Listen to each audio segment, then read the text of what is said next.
So myth number 5 is individual talent will always be valued. Always be valued. Well, this is an interesting one insofar as, well, really building on what we've just discussed, which is the talent. How do you define talent? What is the talent? The way you think about the talents that you have may actually change significantly and how you deploy those talents. So just thinking, well, I'm talented, I'm good at certain things, and that's always going to be in demand is fallacious insofar as no one is immune to, what AI can do or can't do and the way that it's going to transform how we deploy our skills.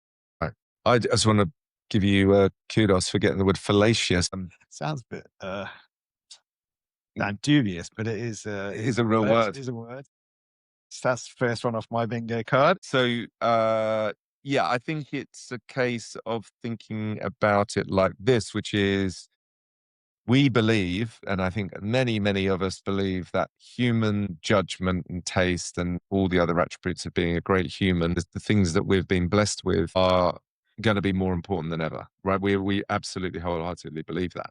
However, that doesn't necessarily mean that the ways in which we use those skills in the past are necessarily going to be valued in the same way in the future. And that means that people are going to need to think very carefully about what are the core skills, values, benefits, and capabilities that they bring and they have. What is it that whether they've, just finished university and are looking for their first job, that's going to be a really critical area. We'll probably touch on that later. Or you've been in industry like we have for 25, 30 years, and now everything's changing around us. And you have to look for the things that the human assets that you have and redeploy them. It's not going to be the same. It's going to be different. Right. But it isn't, and humanity and humanness is going to be a key asset for people to bring to their careers, their work, but it isn't going to be a given that just being human is enough. Absolutely.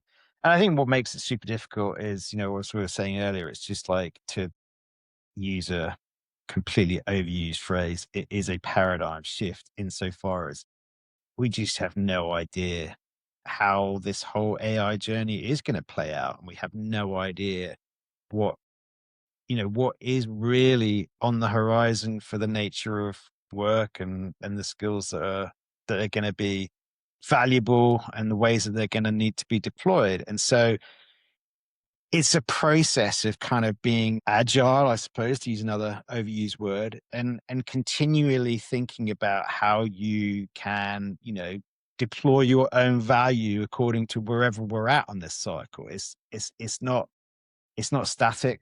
It's going to be constantly moving, and you've got to be constantly sort of, I suppose, reinventing yourself to some degree or redeploying your skill set, which is challenging, but at the same time, it's also an opportunity. And I keep coming back to that word opportunity. If you can be, in that right mindset, and I know it's really difficult, but if you can be, there are going to be all sorts of opportunities ahead of us, ahead of you that, we haven't even thought of that could be a great outcome.